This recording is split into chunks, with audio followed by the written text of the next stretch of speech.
Hello students, welcome to the second lecture of electricity of class 10th physics. So last lecture में हमने discuss किया था basic idea of electricity, मतलब electricity होता क्या है, उसको कितने भागों में डिवाइड किया गया है, जिसमें हमने पढ़ा था स्टैटिक इलेक्ट्रिसिटी के बारे में, फिर उसके बाद करंट इलेक्ट्रिसिटी के बारे में, फिर उसके बाद हमने चार्ज के बारे में डिस्कस किया था, और फिर उसके बाद हमने टाइप्स ऑफ चार्जेस को देखा था, और लास्टली हमने प्रॉपर्टीज़ ऑफ चार्ज को देखा था। ठीक है। सो आज इस लेक्चर को शुरू करने से पहले यदि आप इस चैनल पर पहली बार हैं तो इस चैनल को सब्सक्राइब करें। साथ ही साथ इस लेक्चर को देखने से पहले अगर आप पहली बार इस चैनल पे आए हैं तो हमारा फर्स्ट वाला जो वीडियो है इस चैप्टर का, जो कि आई बटन में ऊपर दिखेगा, वहाँ से जाकर पहले फर्स्ट लेक्चर देख लें, तब इसको देखने में आसानी होगी। ठीक है। और साथ ही साथ इस चैनल को सब्सक्राइब करें अगर आपको इससे मदद मिलती है, और अपने दोस्तों में भी शेयर करें, और वीडियो अच्छा लगता है तो लाइक करें और कमेंट भी करें, उसमें अपना सुझाव दें। सो आइए अब आगे बढ़ते हैं, और आज के इस वीडियो में हम जिन जिन टॉपिक को डिस्कस करेंगे उसमें है यूनिट्स ऑफ चार्ज। ठीक है। उसके बाद हम लोग डिस्कस करेंगे डेफिनीशन ऑफ 1 कूलम। ठीक है। उसके बाद हमारा नेक्स्ट टॉपिक होगा number of electrons in 1 coulomb, मतलब 1 कूलम ऑफ चार्ज में कितना इलेक्ट्रॉन होता है, वो कैसे निकलता है, उसको हम डिस्कस करेंगे। फिर उसके बाद हम डिस्कस करेंगे डिफरेंस बिटवीन चार्ज एंड मास। तो चलिए सब शुरू करते हैं हम यूनिट ऑफ चार्ज से। सो यूनिट ऑफ चार्ज में हम सबसे पहले देखेंगे कि समझेंगे आखिर यूनिट होता क्या है। यूनिट जो है वो किसी भी मेजरेबल फिजिकल क्वांटिटी का एक स्टैंडर्ड अमाउंट है। ठीक है। जैसे कि लेंथ का क्या होता है, मीटर होता है, मास का क्या होता है, केजी होता है, उसी तरह चार्ज का एक यूनिट मतलब सबसे एक स्टैंडर्ड अमाउंट, वो क्या होता है उसको हम यहाँ पर डिस्कस करेंगे। ठीक है। तो चार्ज का जो एसआई यूनिट है, एसआई यूनिट ऑफ चार्ज, ये क्या है हमारा कूलम। ठीक है। Which is denoted by C, capital C. ठीक है। उसके बाद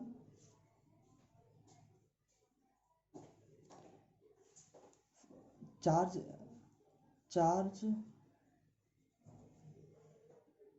इज डिनोटेड बाय क्यू। ठीक है। क्यू से हम चार्ज को डिनोट करते हैं। ठीक है। तो ये तो एक तो हमारा एसआई यूनिट हो गया। ठीक है। दूसरा यूनिट जो है वो CGS unit of charge. CGS unit of charge क्या हो जाएगा हमारा स्टैट कूलम। ठीक है। उसके बाद अगर कूलम और स्टैट कूलम के बीच का रिलेशनशिप देखें तो 1 coulomb is equal to 3:10⁹ stat coulomb. ठीक है। 3:10⁹ स्टैट कूलम। ठीक है। उसके बाद ये जो हमारा चार्ज का यूनिट है कूलम, ये काफ़ी बड़ा यूनिट है। ठीक है। तो ये प्रैक्टिकल लाइफ में इसका यूज जल्दी नहीं होता है। ठीक है। सो द प्रैक्टिकल यूनिट, ये ऐसा यूनिट हो गया, ये रिप्रेजेंटेशन ऑफ चार्ज हो गया, ये उसका सीजीएस यूनिट हो गया। अब now the practical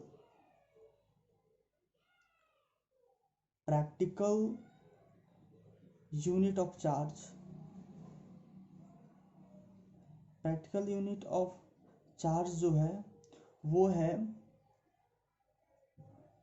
milli coulomb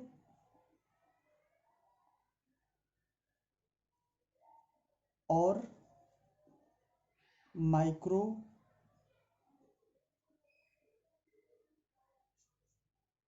coulomb. ठीक है। अब यहाँ पे आखिर इसको प्रैक्टिकल यूनिट में क्यों लिया जाता है और कूलम्ब को क्यों नहीं, क्यों, उसका हम आगे डिस्कशन करेंगे जब हम नंबर ऑफ इलेक्ट्रॉन्स निकालेंगे एक कूलम्ब में कितना इलेक्ट्रॉन्स होता है, उसके आधार पर हमें पता चलेगा कि क्यों इसको प्रैक्टिकली लिया जाता है, कूलम्ब को क्यों नहीं लिया जाता। So 1 micro coulomb is equal to 10⁻³ coulomb, और नहीं 1 milli coulomb is equal to 10⁻³ coulomb, और 1 micro coulomb is equal to 10⁻⁻6 coulomb. ठीक है, ये जो है हमारा प्रैक्टिकल यूनिट ऑफ चार्ज है और जिसको हम प्रैक्टिकली लेते हैं। लेकिन एसआई यूनिट ऑफ चार्ज क्या है, ये एसआई यूनिट है कूलम्ब। ये जो है वो ग्लोबली एक्सेप्टेड है, ये सीजीएस यूनिट है, ये इसका हम यूज़ नहीं करते हैं। यूज़ हमारा मेनली किसका होता है, एसआई यूनिट का यूज़ होता है। ठीक है, सो हमने अभी देखा क्या एसआई यूनिट ऑफ चार्ज क्या है, कूलम्ब है। So now we will discuss the definition of 1 coulomb.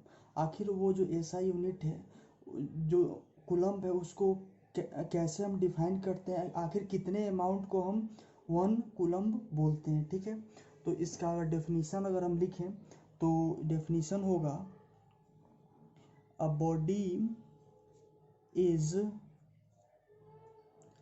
said to have 1 coulomb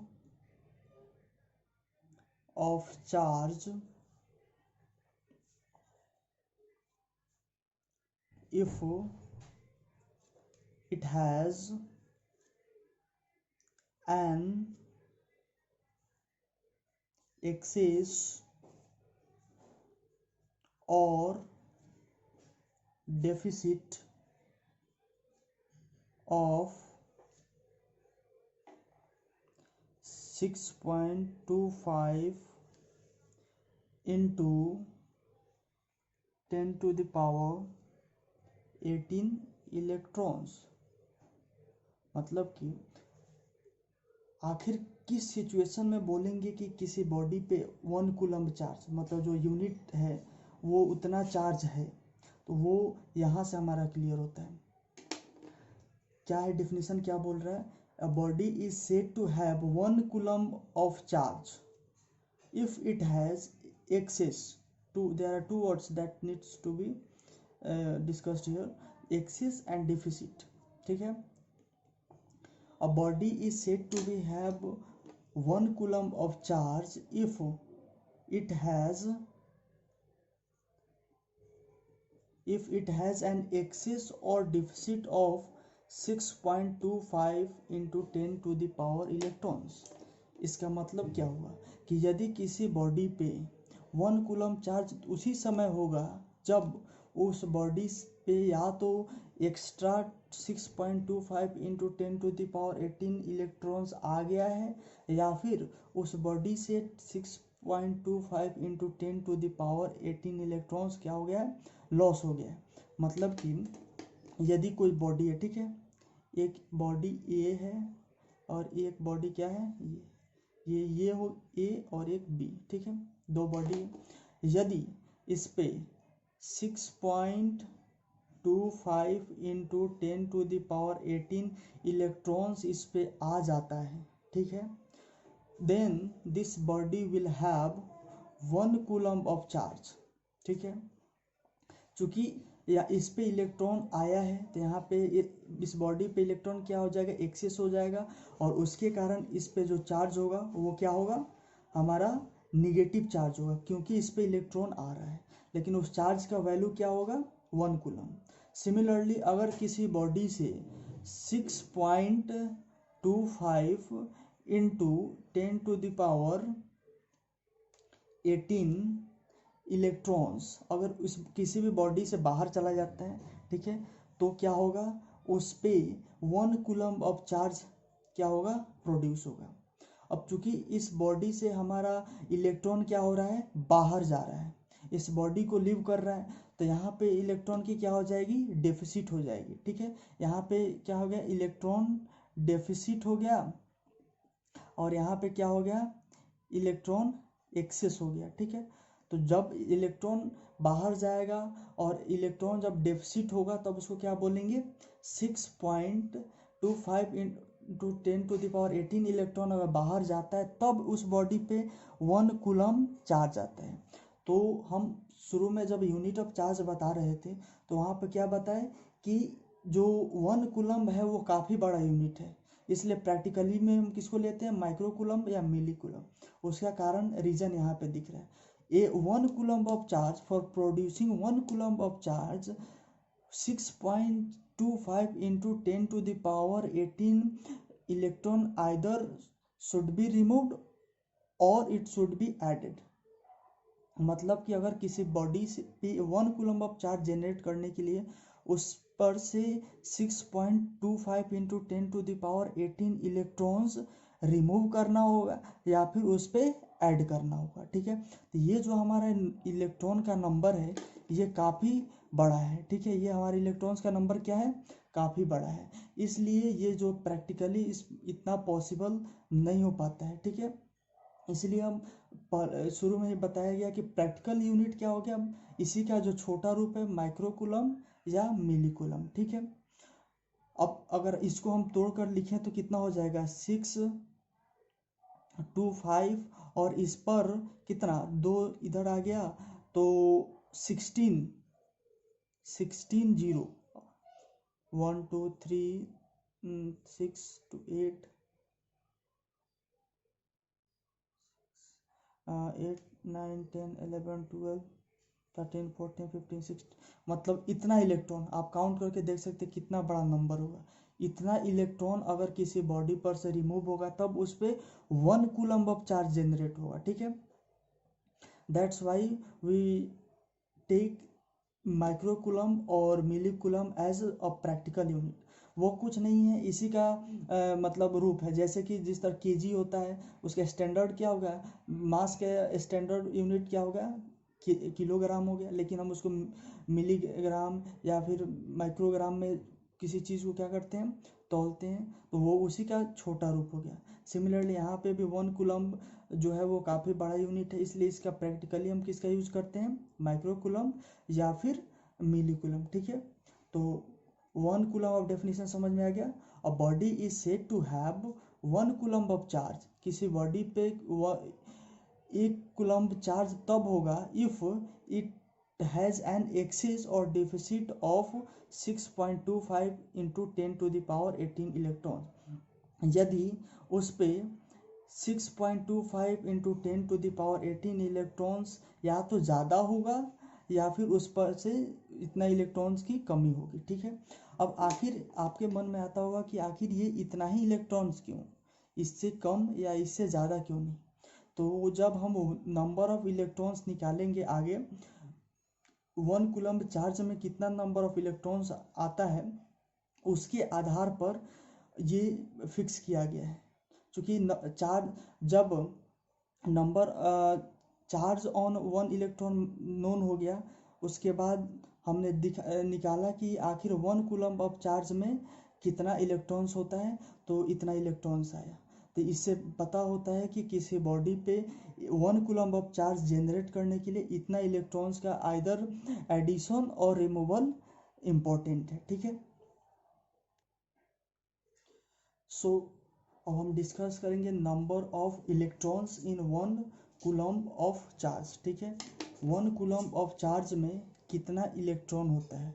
ठीक है, वो प्रैक्टिकली हमने तो वहाँ देखा था कि 6.25 इंटू 10⁻18 इलेक्ट्रॉन के आइदर रिमूवल और एडिशन के बाद क्या हो रहा है, 1 कूलम ऑफ चार्ज जनरेट हो रहा है। यानी इसका मतलब क्या हुआ कि 1 कूलम ऑफ चार्ज में 6.25 इंटू 10⁻18 इलेक्ट्रॉन्स होता है।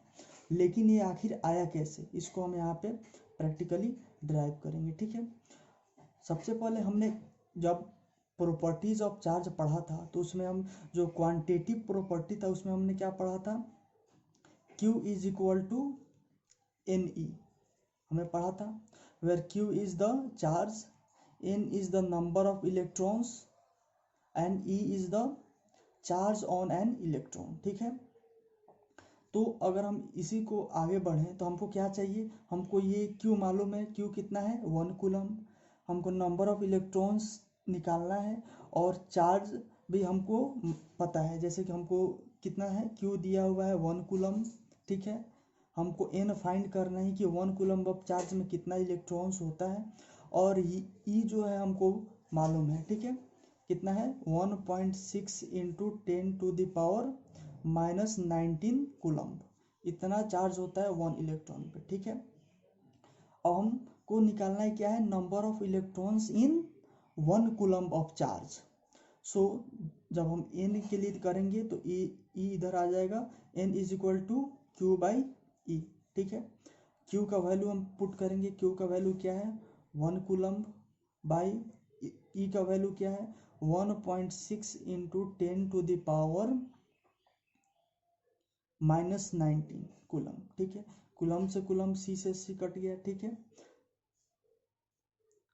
इसको हम ऐसे लिख सकते हैं, इसको हम ऊपर ले जाएंगे। ठीक है, तो क्या हो सकता है 10 इंटू 10⁻19 बाय 16, यहाँ का डेसिमल जो हटा और ऊपर 10 हो गया, इसके बदले क्या हो गया, ऊपर हमारा 10 हो गया और ये नीचे में माइनस में था तो ऊपर जाकर के क्या हो गया प्लस में हो गया। ठीक है, फिर इसके बाद करेंगे तो क्या होगा 0 पॉइंट, अब इसको सॉल्व करेंगे तो हमारा आएगा 0.625 इंटू 10⁻19। ठीक है, तो इसको एक यूनिट इधर, डेसिमल के एक इधर करेंगे तो 6.25 इंटू 10⁻18 इलेक्ट्रॉन्स। ठीक है, सो यहाँ से क्या पता चलता है 1 कूलम ऑफ चार्ज में 6.25 इंटू 10⁻18 इलेक्ट्रॉन्स होता है। सो तो इसको वाइस वर्सा ले सकते हैं, मतलब कि अगर इतना इलेक्ट्रॉन 6.25 इंटू 10⁻18 इलेक्ट्रॉन्स यदि रिमूव होता है तो 1 कूलम ऑफ चार्ज जनरेट होता है। रिमूव या फिर एक्सेस, रिमूव या एडिशन, जो दोनों सिचुएशन में 1 कूलम ऑफ चार्ज जनरेट होता है। या अदर वर्ड में इसको बोलें कि 1 कूलम ऑफ चार्ज के लिए या 1 कूलम ऑफ चार्ज में इतना इलेक्ट्रॉन्स का एक्सेस या फिर डेफिसिट होना ज़रूरी है। सो हम जो 1 कूलम का डेफिनेशन पढ़े थे वहाँ पे क्या था, a body which is having 1 coulomb of charge must have either 6.25 into 10⁻18 electrons in excess or in deficit। मतलब कि यदि किसी बॉडी पे 1 कूलम ऑफ चार्ज कब होगा, जब 6.25 इंटू 10⁻इलेक्ट्रॉन उस पर एक्सेस में होगा या फिर डेफिसिट में होगा। हमने वहाँ पे डेफिनेशन में पढ़ा था और वहाँ पे मैंने बताया था कि ये 6.25 इंटू 10⁻18 इलेक्ट्रॉन्स ही क्यों, आखिर उतना ही इलेक्ट्रॉन्स को क्यों लिए, तो उसका कारण यहाँ पे है, क्योंकि हमको कितना निकालना था 1 कूलम के लिए निकालना था, हमको चार्ज ऑन 1 इलेक्ट्रॉन मालूम था। ठीक है, तो फिर n number of electrons in 1 coulomb हम इससे निकाल लिए। ठीक है, so the number of electrons in 1 coulomb of charge is 6.25 into 10⁻18। ठीक है, so now we will discuss the next topic, that is difference between charge and mass। जब हम चार्ज का डेफिनेशन पढ़ रहे थे उसमें क्या था कि charge is the intrinsic property of a body और मटेरियल लाइक मास। मतलब कि जिस तरह मास किसी बॉडी का इंस्ट्रिंसिक प्रॉपर्टी है, इनहेरेंट प्रॉपर्टी है कि यदि कोई बॉडी एग्जिस्ट करता है तो उसमें क्या होगा, मास होगा ही होगा। ठीक उसी तरह चार्ज भी क्या था, इंस्ट्रिंसिक प्रॉपर्टी था जिसमें कि हर एक मटेरियल के अंदर होगा ही होगा। ठीक है, लेकिन जब दोनों इंस्ट्रिंसिक प्रॉपर्टी है, दोनों किसी भी मटेरियल में होगा ही होगा, फिर आखिर उन दोनों में क्या कुछ डिफरेंस है, और वो डिफरेंस है तो क्या है, तो वो हम यहाँ पे डिस्कस करेंगे। सो द सबसे पहला डिफरेंस जो कि चार्ज और मास में है, सो फर्स्ट है, आप भी इसी तरह पॉइंट वाइज करके नोट करते जाएंगे। पहला है electric charge, it may be positive, negative और जीरो। मतलब कि चार्ज जो है किसी बॉडी पे चार्ज वो पॉजिटिव भी हो सकता है, निगेटिव भी हो सकता है या फिर जीरो भी हो सकता है। जब नंबर ऑफ इलेक्ट्रॉन्स ज़्यादा होगा in comparison to number of protons किसी बॉडी पे, यानी कि जब एक्सेस इलेक्ट्रॉन होगा तो क्या होगा, निगेटिव चार्ज होगा। जब इलेक्ट्रॉन की कमी होगी, डेफिसिट होगा, तो पॉजिटिव चार्ज होगा। और जब दोनों नंबर ऑफ इलेक्ट्रॉन्स और नंबर ऑफ प्रोटॉन्स जब दोनों बराबर होंगे तो क्या होगा, जीरो उस पर चार्ज होगा। लेकिन अगर मास के केस में देखें तो इट इज़ ऑलवेज पॉजिटिव। मास जो है इट इज़ ऑलवेज पॉजिटिव। मास हमेशा क्या होता है, पॉजिटिव ही होता है। किसी का भी वेट नहीं, सॉरी, मास, किसी भी बॉडी का मास कभी निगेटिव में नहीं जाता है कितना, ठीक है। ये हमेशा मास जो है वो पॉजिटिव में ही होता है, ठीक है।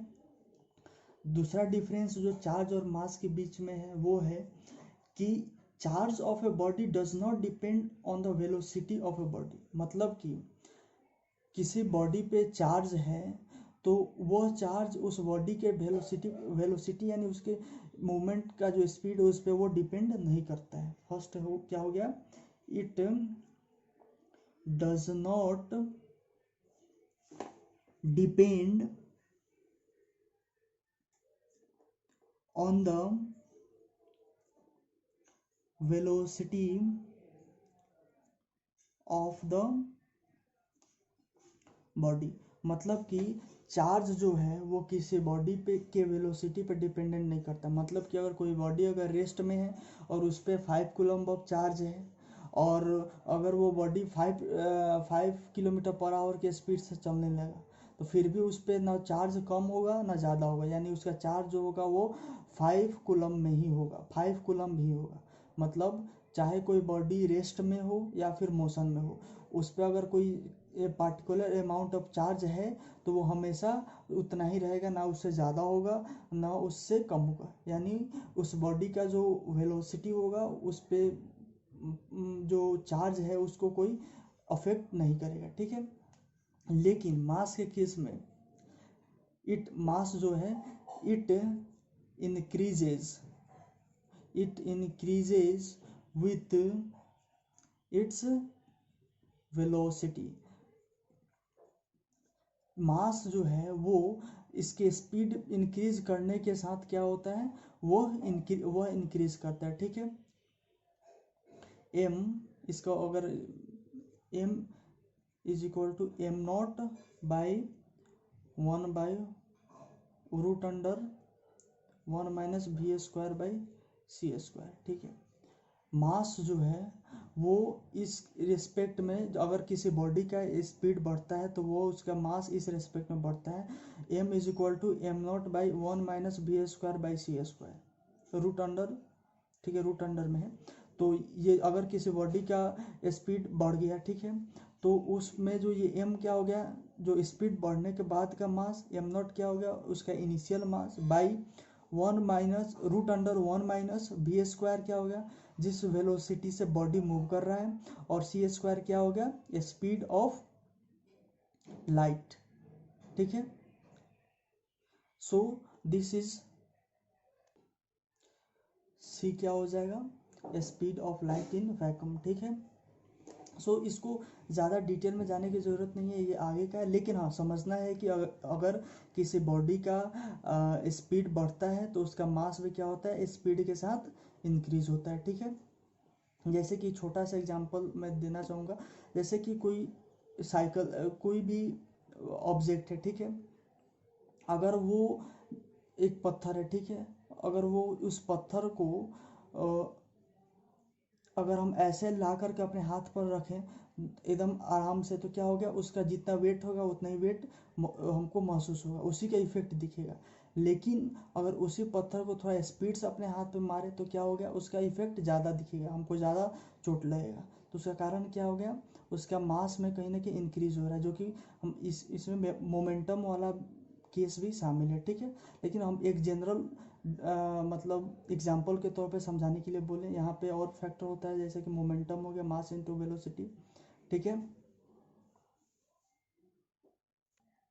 लेकिन हम यहाँ पे समझाने के लिए बोले हैं कि मतलब किस तरह से किसी बॉडी का स्पीड इंक्रीज करता है, वेलोसिटी इंक्रीज करता है, तो उसके मास पे कैसे इफेक्ट पड़ता है। जो थर्ड डिफरेंस है चार्ज और मास में, वो है चार्ज इज क्वांटाइज्ड, और लेकिन मास के केस में इट इज नॉट क्वांटाइज्ड। मतलब कि चार्ज क्या है, क्वांटाइज्ड है, लेकिन मास क्वांटाइज्ड नहीं है। क्वांटाइज्ड क्या होता है, जो फर्स्ट प्रॉपर्टी ऑफ चार्ज हमने पढ़ा था, क्वांटिटेटिव प्रॉपर्टी, वही है कि चार्ज जो है एक बेसिक यूनिट है, उसका इंटीग्रल मल्टीपल है, ठीक है। बेसिक यूनिट क्या है, इलेक्ट्रॉन है, जिसपे 1.6 into 10 to the power charge क्या है हमारा, क्वांटाइज्ड है। क्वांटाइज्ड का मतलब क्या हुआ कि चार्ज जो है वो एक बेसिक यूनिट जिसका इंटीग्रल मल्टीपल है, जो कि हमने फर्स्ट प्रॉपर्टी ऑफ चार्ज में पढ़ा था कि वो बेसिक यूनिट क्या है, charge on an electron that is 1.6 into 10 to the power -19 coulomb. मतलब कि किसी भी बॉडी पे जो भी चार्ज होगा, वह charge 1.6 into 10 to the power -19 का इंटीग्रल मल्टीपल ही होगा। जो कि चार्ज किसके कारण होता है, इलेक्ट्रॉन के कारण। और जितना इलेक्ट्रॉन रिमूव या गेन हुआ होगा, एडिशन हुआ होगा, उतना इंटू 10 टू द पावर उतना into charge on an electron that is 1.6 into 10 to the power -19 coulomb के बराबर होगा। लेकिन मास के केस में वैसा कुछ नहीं है। मास के केस में कोई एक बेसिक नहीं है, बेसिक यूनिट नहीं है जिसके इंटीग्रल मल्टीपल कोई मास हो, ठीक है। अब अगला डिफरेंस जो है वो है charge is always conserved. Charge क्या है, हमेशा कंजर्व है, होता है। जो हमने जो फोर्थ प्रॉपर्टी ऑफ चार्ज पढ़ा था उसमें क्या था, charge is always conserve, third property में हमने पढ़ा था, ठीक है। Charge is always conserve that is it can neither be created nor be destroyed. But in the case of mass, mass के केस में mass is not conserved. Mass क्या है हमारा, कंजर्व्ड नहीं होता है। इट कैन बी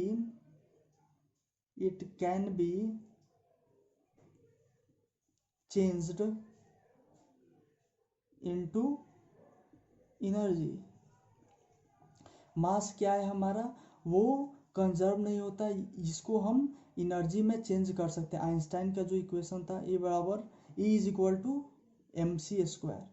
एनर्जी क्या हो गया, mass, energy is equal to mass into square of velocity of light. मतलब कि किसी मास को वेलोसिटी ऑफ लाइट के स्क्वायर पर मूव करा दिया है तो वो किस में चेंज हो जाएगा, एनर्जी में चेंज हो जाएगा, यानी वो अपना स्टेट बदल देगा। सो क्या यहाँ पे इसका क्या कंक्लूजन निकला कि energy is always conserve, that is it changes, it doesn't change, it is neither created nor destroyed. But in the case of energy, but in the case of mass, mass is not conserved, it is changed into energy, ठीक है। तो fifth properties of difference जो है charge और मास के बीच में, वो है कि फोर्स बिटवीन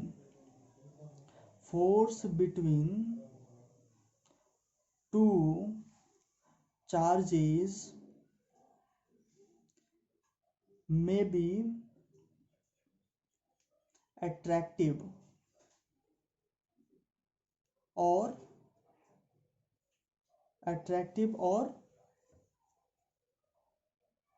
रिपल्सिव।